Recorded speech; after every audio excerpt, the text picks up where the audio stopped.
Felly, diolch yn fawr iawn i chi am ymuno ni. Dyma'r ail o drafodaethau Nation.Cymru ar gyfer gwyl amgen yr Eisteddfod Genedlaethol. A yn y sgwrs heddiw fe fyddwn ni'n edrych ymlaen at yr etholiad blwyddyn nesaf sydd ar hyn o bryd yn mynd i ddigwydd ar y 6 o Fai 2021. Heblaw bod yna rhywbeth ofnadwy arall yn digwydd rhwng rwan a bryd hynny. Yn ymuno ni hefyd heddiw mae rai o'r unigolion rheini sydd wedi cyfrannu'r erthyglau mwyaf heriol a diddorol ar gyfer Nation.Cymru dros y blynyddoedd diwethaf. A bob tro dwi'n derbyn erthygl gan un o'r rhain ar gyfer wefan, dwi bob tro'n gwybod bod fy marn i'n mynd i cael ei herio a'i brocio, a gobeithio allan nhw brocio herio'ch barn chi heddiw hefyd. Felly, yn gyntaf, mae gennym ni Lina Farhat, sydd yn ymgeisydd ar gyfer y Democratiaid Rhyddfrydol yn Nwyrain Caerfyrddin a Dinefwr, ac yn swyddog ymgyrchu gyda'r Democratiaid Rhyddfrydol ifanc yng Nghymru. Yn ail, mae gen i Darren Hill, sylfaenydd a rheolwr gyfarwyddwr positif, cwmni materion cyhoeddus mwyaf Cymru, ac sydd wrth ei fodd yn herio o consensws gwleidyddol y mae Caerdydd, a byth yn ofn yn ei blewyn o drwy'n unrhyw un.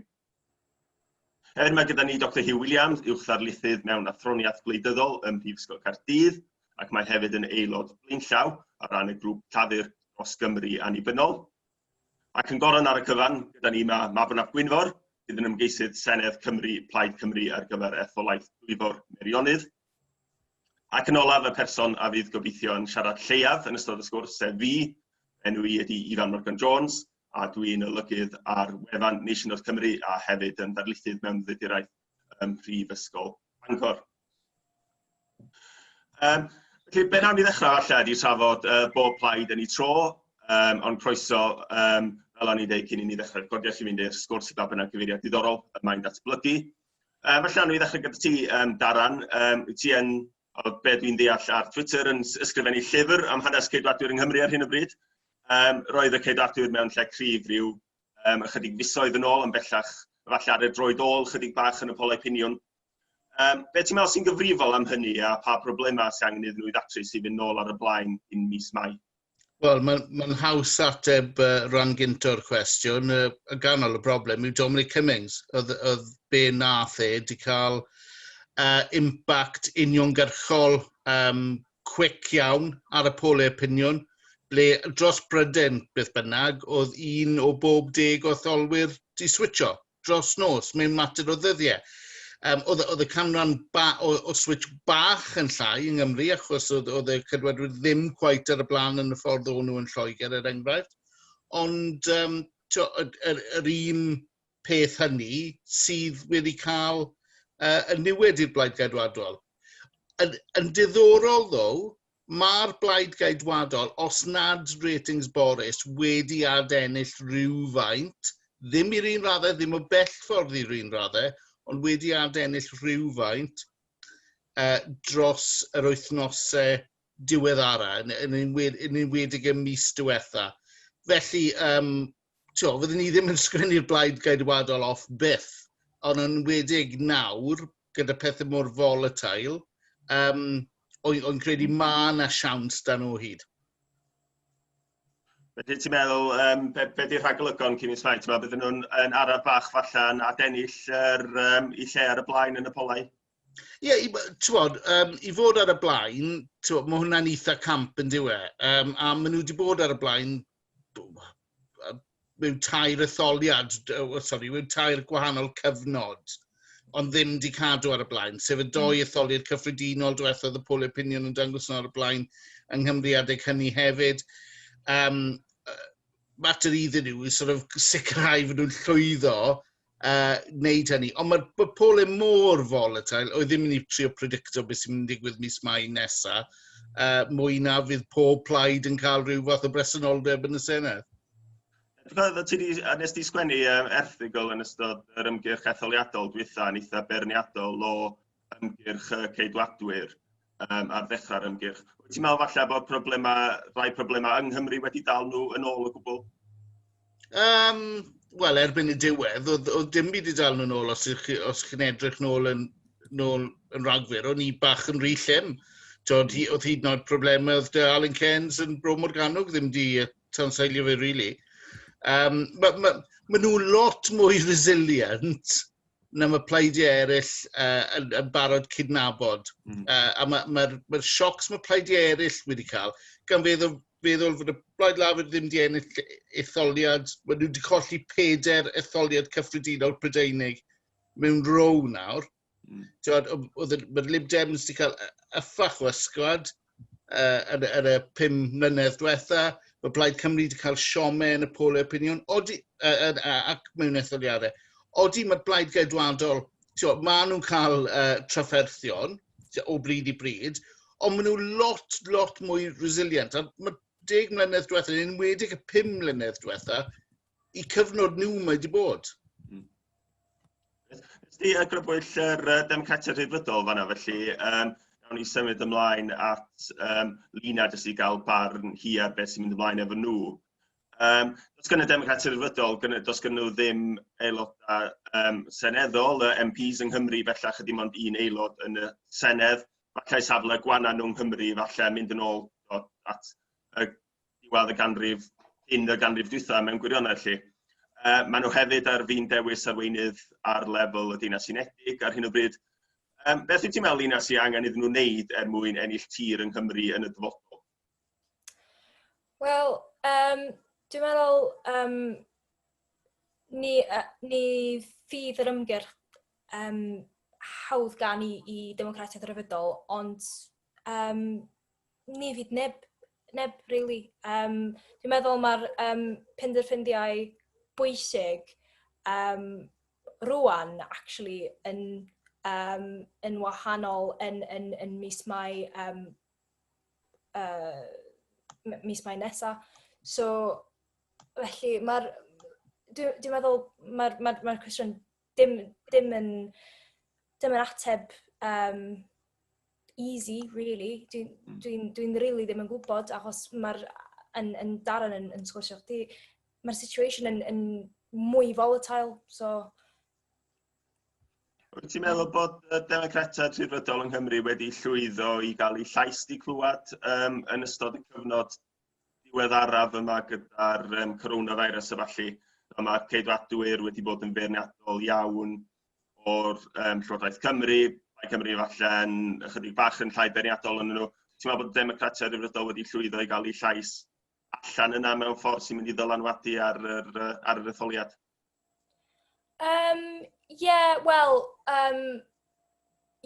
Achos ti'n meddwl mae'r plaid Democratiaid Rhyddfrydol yn Cymru actually wedi clywed, eisiau wedi clywed mae'r pobl Cymraeg.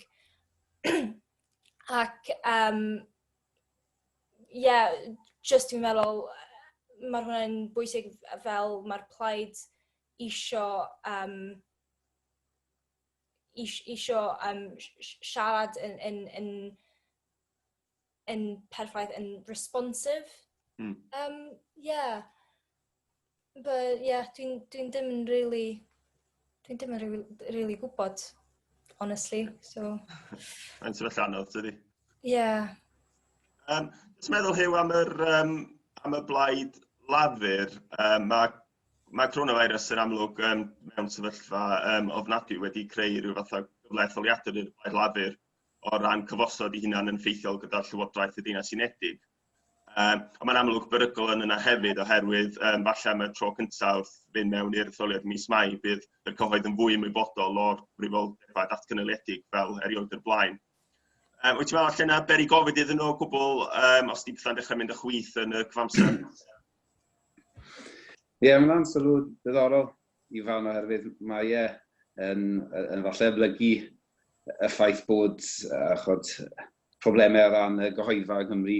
Roedd ti'n ymwybodol ohonyn nhw fwy na neb wedi meddwl dros y blynydde falle bod Blaid Lafur wedi gallu cuddio tu ôl i falle'r wasg Brydeinig yn hynny o beth, a dyn ni ddim wedi cael y lefel o graffu bydde rhywun yn disgwyl. Felly, o ran democratiaeth yn dyfe, gallwn ni obeithio bod yr hyn sydd wedi digwydd wedi amlygu y gwahaniaethau rhwng Caerdydd a San Steffan, a bod hynny'n arwain at drafodaeth sydd yn fwy penodol i wleidyddiaeth y Senedd, ond o'n i ddim falle a fydd ymwybyddiaeth ehangach o'r sefyllfa o reidrwydd yn arwain at y lefel yna o graffu sydd ei angen.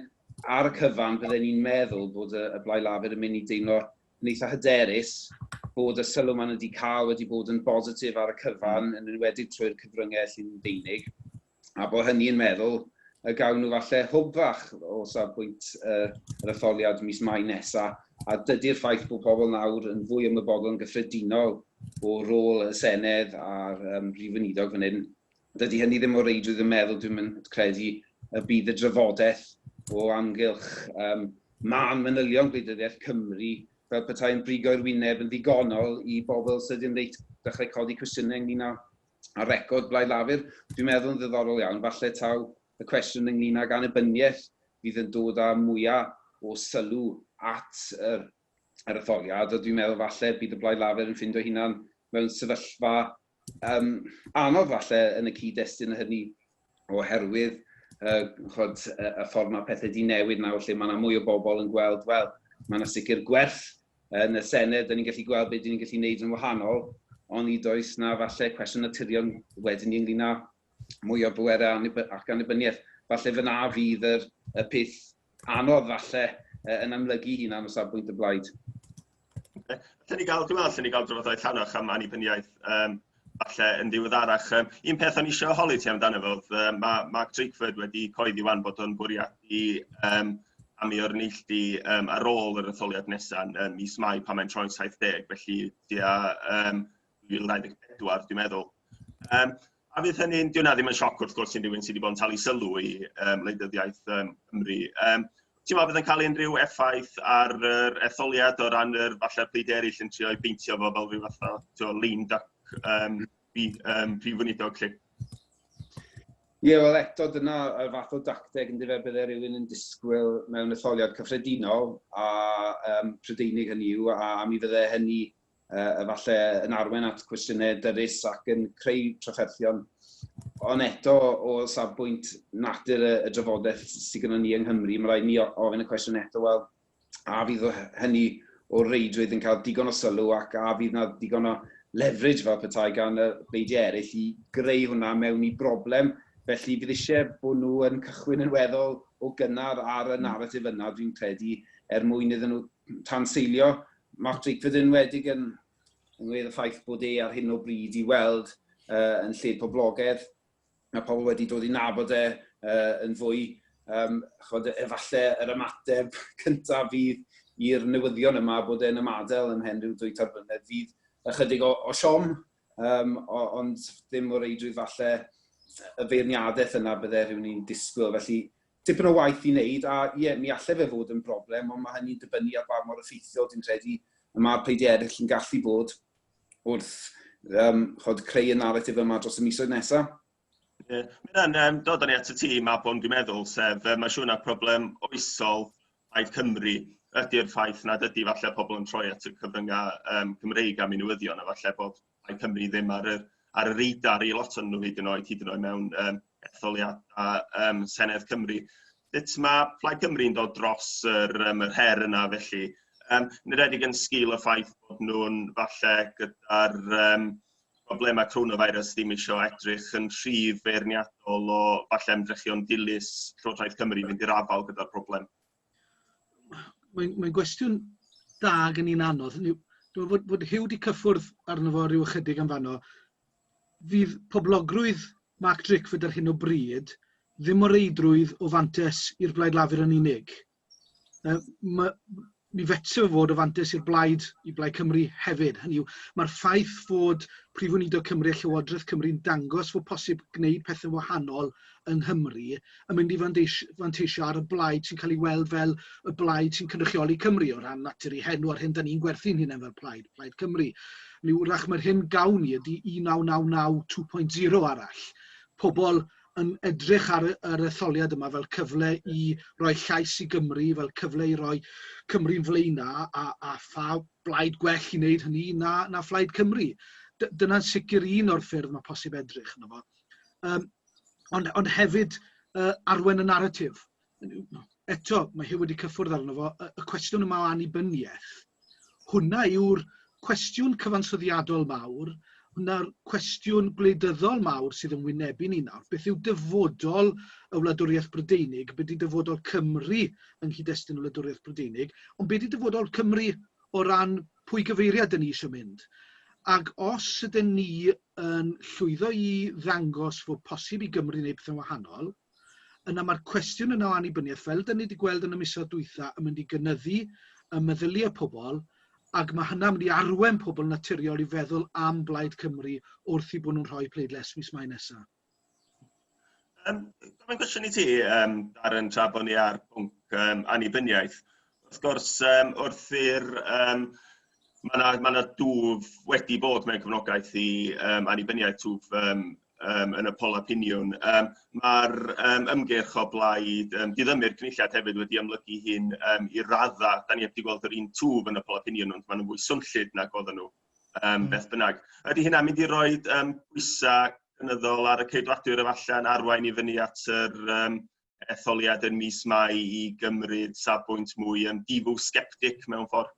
Wel, ond credu chi'n gweld ni yn barod o'r Blaid Gedwadol yn ôl y mis Mawrth yn credu, dechrau mis Mawrth, pan nath Paul Davies i areth yn Llangollen. Un o'r pethau pwysica credu ni oedd wedi deud, oedd e'n barod i rando ar y lleisiau hynny yn hytrach na ignoro nhw, sort of angofio'r gair Cymraeg, anwybyddu nhw. Ond credu oedd hwnna'n newid safbwynt. Nawr, dyw hwnna ddim yn golygu o'n credu fod y Blaid Gedwadol wedi mynd i mainstreamo diddymu'r cynulliad, ond chi'n gallu gweld yn glir, maen nhw nawr yn cymryd safbwynt o ddim mwy o aelodau, ddim mwy o bwerau, so mae dynamic di newid i rhywfaint. Yn yr un ffordd, o'r ochr arall y spectrwm, mae'r twf yn mudiad annibyniaeth yn cael impact ar y pleidiau sy'n agosach iddyn nhw hefyd. I fi, lle mwyaf stêl yng Ngwleidyddiaeth Cymru erbyn hyn, yw'r canol, yw datganoli fel y Mai. Mae hwnna'n rhan o neges y cydwadwyr hefyd, yn dywe? Fod nhw'n mon devolution, revolution, ond credu fod hwnna'n eitha clefer, fel y tagline. Fel sa pawb yn ymosod ar y status quo. A mae hwnna'n eitha dangerous yn credu, os yw pawb yn neud gyda egni ac yn dim yn yr un ffordd, ond mewn gwahanol constituencies, regions a balli, gallai hwnna really damage o'r blaid lafur os nhw yw'r unig pobl sy'n dweud fod y status quo yn iawn. Hwnna dwi'n meddwl yw'r cwestiwn ni, dyw'r canol ddim yn gallu cael ei gynnal bellach. Mae'n anghynaladwy y drefn bresennol. A dyn ni'n byw mewn oes gwleidyddol lle mae pethau'n cael ei bolareiddio. Rhywun yn mynd i un pegon, rhywun yn mynd i'r pegon arall. Y cwestiwn i'r pleidiau rhyddfrydol, y cydwadwyr, enwedig meldings cydwadol, y pro-devolution cydwadwyr, a llafur, mae yna elfennau'n llafur, hew yn ei plith sydd yn gwthio fwy am annibyniaeth, ond y cwestiwn y pleidiau yma, lle maen nhw'n mynd i fynd erbyn 6 Mai blwyddyn nesaf, lle fydda nhw ar y spectrwm yna o ran lle mae Cymru mynd i fod yn gyfansoddiadol. Achos allan nhw ddim aros yn y canol. Mae'r canol, maen nhw'n mynd i golli yn y canol. Ydyn nhw'n mynd i fynd, ar hyn dyn ni'n gweld fo'r cydwadwyr bod nhw'n mynd i fynd fwy i'r difo-sceptic. Sy'n ni fel fod rhaid i'r blaid lafur a'r rhyddfrydwyr ddod fwy tuag at. Mae'r rhyddfrydwyr yn barod yn sôn am ffederaleiddio, be bynnag mae hynna'n golygu, llafur yn dod fwy tuag at annibyniaeth. Mae'r blaid yn eitha clir, Plaid Cymru yn eitha clir. Da ni wedi gosod yn pitch yn reit glir lle da ni arni. Fod angen annibyniaeth i Gymru, fod angen pwera ar Gymru i wneud i phenderfyniad i hunan. Cwestiwn i pleidiau eraill nawr, lle maen nhw'n mynd i fod arni efo'r cwestiwn yna? Gofyn, Lina, lle mae'r democratiaid rhyddfrydol yn sefyll ar hyn, achos mae Jane Dodds ar arweinydd yng Nghymru wedi bod yn trafod rhyw fath o mynd nôl i home rule bron i dyddiau Cymru Fydd a Lloyd George. Mae'r ambell aelod eithaf amlwg o'r democratiaid rhyddfrydol ar Twitter wedi bod o blaid, yn trafod o blaid annibyniaeth. Dwi ddim yn siŵr iawn beth i safbwynt yr blaid rhyddfrydol yn y Deyrnas Unedig, neu hyd yn oed os oes gyda nhw safbwynt ar y peth Beth ydy dy ddealltwriaeth i o'r teimlad gyffredinol o fewn y Democratiaid Rhyddfrydol ar fansoddiad Cymru?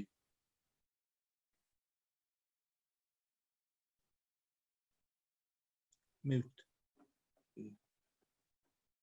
Lina, ti ar mute, dwi'n meddwl. Sorry. Na, dwi'n meddwl mae'r annibyniaeth a devolution a revolution a mae'r lot o things yn pwynt bwysig o llawer o pobl yn maes gwleidyddiaeth y mae'n Cymru. Ond mae ran weithaf o bobl yn poeni am faterion bread and butter, sort of course.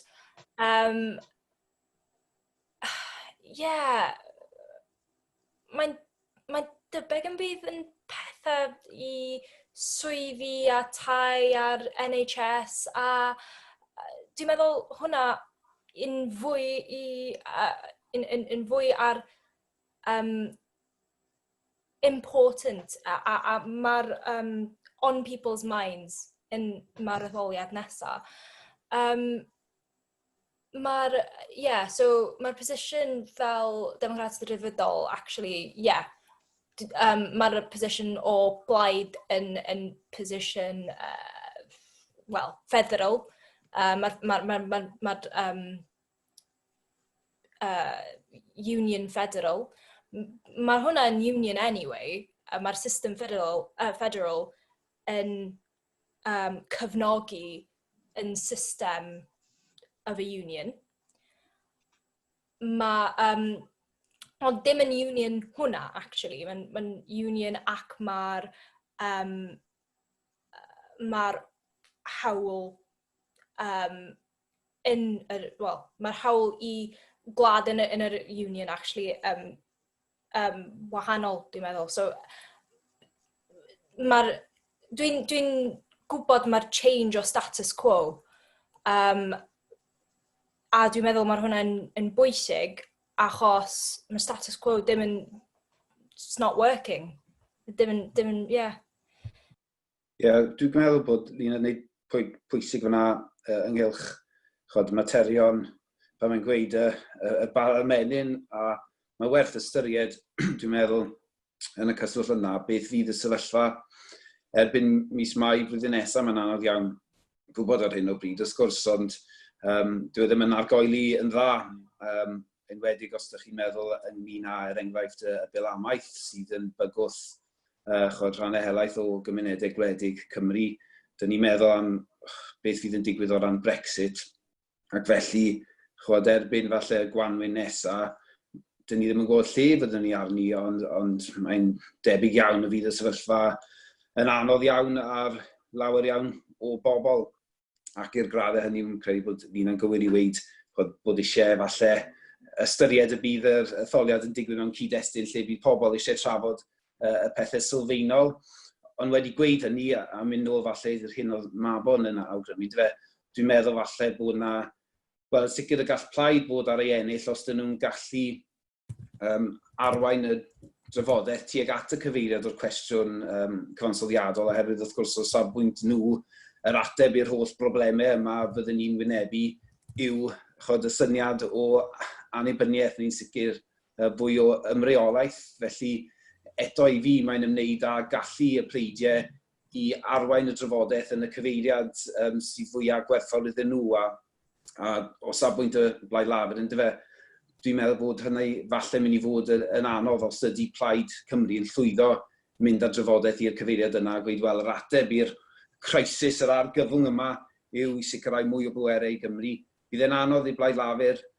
Fwy na dim, dwi'n meddwl, achos bod yr aelodaeth ac efallai y gwleidyddion wedi rhwygo ynglyn â hyn. Yn dyfed, ydych chi'n edrych ar polepiniwn a beth rhyw 40%, ychydig yn fwy sydd o blaid annibyniaeth o fewn y sawl sydd yn bleidleisio dros y Blaid Lafur. Ac felly mae'n bosib bod y rhwyg yna mewn gweledigaeth, os licwch chi, Gymru o fewn y blaid yn gallu achosi mwy o broblemau falle'r pleidiau eraill lle mae gennych chi fwy o gonsensws falle o fewn y rhengoedd. Ie, mae'n gwestiwn falle mabon, agos pan mae Adam Price yn mynd mewn i'r dadleuon teledu yma gyda Mark Drakeford, os o'n i Mark Drakeford, be fyswn i'n dweud ydy, wel, da ni wedi cael ail don o coronavirus, gobeithio bydd hyn yn digwydd, ond da ni wedi cael ail don o coronavirus, da ni wedi cael dirwasgiad economaidd, dim dyma'r amser i fynd i rearrange the deck chairs on the Titanic a rhyw botchen efo rhyw materion cyfansoddiadol, felly mae rhaid ni ganolbwyntio fel oedd Lina'n deud ar materion bread and butter, felly. Be ddylsa mateb Adam Price fod i hynny? Mae'r cwestiwn yna o faterion baramenin dyfynu drwy'r amser. Pan fod rhywun trafod cyfansoddiad, mae rhywun o hyd yn pwyntio allan. Da ni'n eisiau trafod y pethau mawr yna wan. Mae hynna'n amherthnasol, gadewch ni drafod y baramenin. Yr hyn mae'r argyfwng coronavirus wedi dangos ydy fod posib delio gyda'r materion baramenin yna'n well o newid y cyfansoddiad, o gael fwy o hunan reolaeth, o gael annibyniaeth. A dyna be mae Drakeford ei hunan wedi dangos, chwarae teg iddo fo yn ystod y cyfnod yma, yw fod gan Cymru atebion wahanol i'r hyn mae'r Deyrnas Gyfunol yn ei gynnig. Felly dyna'n syml fydd Adam a'r blaid yn ei ddweud. Ydy, os ydych chi eisiau datrys, fel mae Huw wedi cyffwrdd ar, os ydych chi eisiau datrys y problemau dyddiol yma sy'n eich poeni chi, swyddi sal, nifer o pobl yn gorfod gweithio sal sydd yr un pryd, cael cyflogau gwael, yn byw mewn tai gwael, plant yn byw mewn tlodi, menywod yn methu mynd i gwaith oherwydd mae'n nhw yn gan amla sy'n gorfod gofalu am plant ac yn y blaen. Os dyn ni eisiau datrys heina, yna rhowch y grymoedd i Gymru mwyn medru newid y cyfansoddiad, mwyn mynd i'r afel ar problemau mawr yma sy'n wynebu cymdeithas a'n teuluoedd ni. Diolch yn anodd, mae'n eitha syml y lein yna, a'r hyn sy'n ddiddorol di fod pobl yn agor i llyged i hynny ar hyn o bryd. A dyna ni weld hynny ar i'r blaid yn ddiweddar iawn rhoi dadl ar annibyniaeth ar lawr y Senedd. Hynny fod gan gofyn ar i Gymru gael yr hawl i benderfynu ar referendwm oedd, ond drodd o'n ddadl ar annibyniaeth. A'r hyn sy'n ddiddorol di fod nifer fawr o bobl di dod drosodd at y blaid, nifer cynyddol o aelodau newydd, a nifer o bobl yn siarad am y blaid ag annibyniaeth, a hynny yng Nghymru y De. Yn yr ardalodd yna, lle mae pobl yn adnabod eu hunain yn Gymru, Welsh Identifiers yma, yn llefydd fel Blaenau Gwent, yn llefydd fel Caerffili, ac yn y blaen, pobl yn dechrau siarad am y blaid fel alternatif oherwydd y weledigaeth yma. Ie, mae'n eitha, stori, Ifan, jyst i weid, jyst yw sylw fach i hwn, mae'n rhyw fath o paradox neu air yn i'r ffaith yn does bod perfformiad prif weinidog ag arweinydd llafur yn ystod yr argyfwng yma wedi arwain at fwy o boblogrwydd os rhywbeth i'r syniad o annibyniaeth, ac felly mae yna rhyw cyfyn gyngor bron lle mae y Blaid Lafur a Mark Drakeford yn ffindo hunan sefyllfa lle maen nhw'n gweud, wel, edrychwch, dyn ni wedi gwneud y gwaith da yma o ran yr argyfwng wedi gwneud y pethau ymanion ac yn y blaen mewn ffordd o'n llawer gwell na San Steffan. Ond ar yr un pryd, dyn ni ddim yn rhy awyddus i sicrhau bod ni'n cael llawer iawn mwy o bwerau i chod ehangu ar y gwaith da yma. Felly mae hwnna yn mynd i fod yn gwestiwn diddorol, dwi'n credu, lle byddwn ni o bosib yn gweld mwy o drafodaeth dros y misoedd nesaf yma. Gefn Huw, lle wyt ti'n gweld yr rhwyg o fewn y Blaid Lafur, os oes yna rhwyg tadion fwy o spectrwm, lle?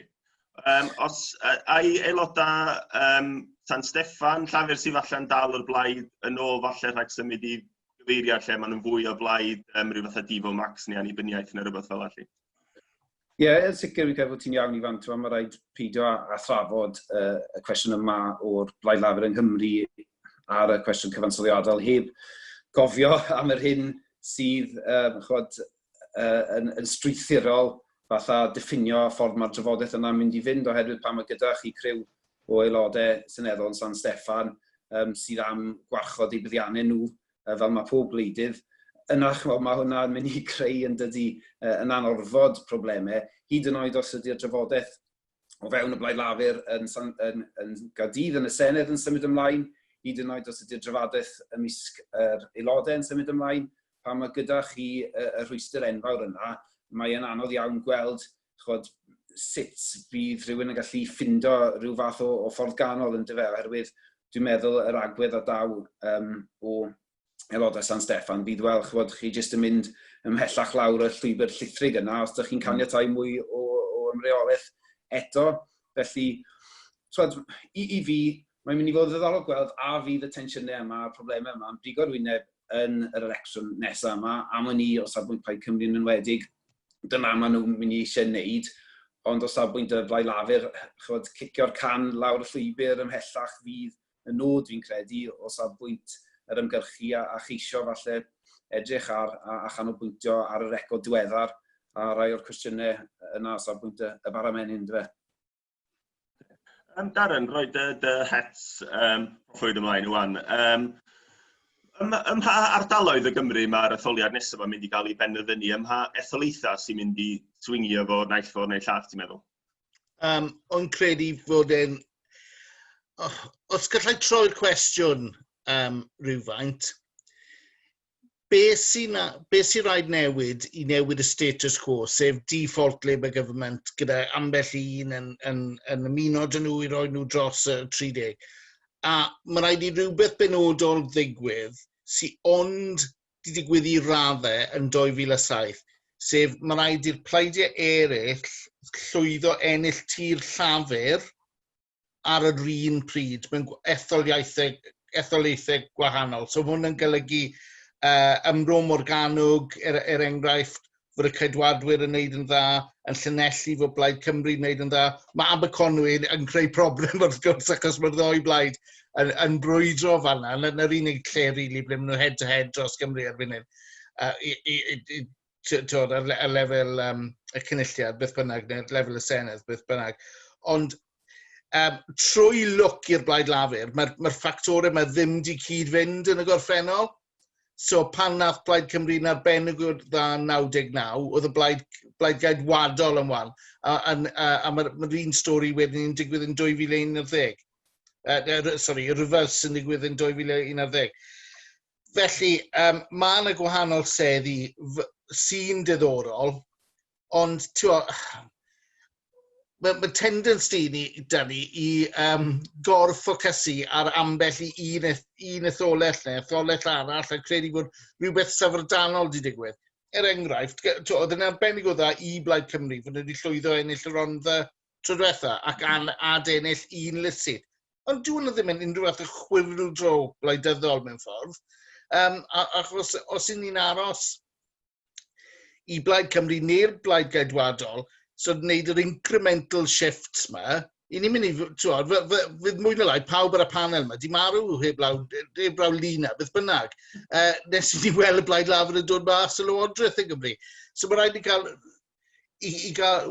change wirioneddol, mae rhaid i gael ymosodiadau o gwahanol lefydd ar yr un pryd. A nhw gyd yn bita mewn ffordd. Mae hwnna'n swno'n very anti-Labour line, ond mewn reality, beth yw etholiad y Senedd erbyn hyn? Mae fe'n etholiad sy'n penderfynu yw yr un blaid sydd wedi llywodraethu dros 20 mlynedd yn mynd i barhau i lywodraethu. Yna'r cwestiwn sylfaenol. Lina, os ydy'r Democratiaid Rhyddol yn mynd i ennill tir yng Nghymru, lle maen nhw'n mynd i ennill tir? Lle mae'r seddi yna mynd i ddod o, ti'n meddwl? Ti ar miwt eto, Lina, ti'n meddwl? Wel, dwi'n meddwl, mae'r Plaid Democratic Rhyddol ddim yn really original yn yr ateb, achos mae'r plaid yn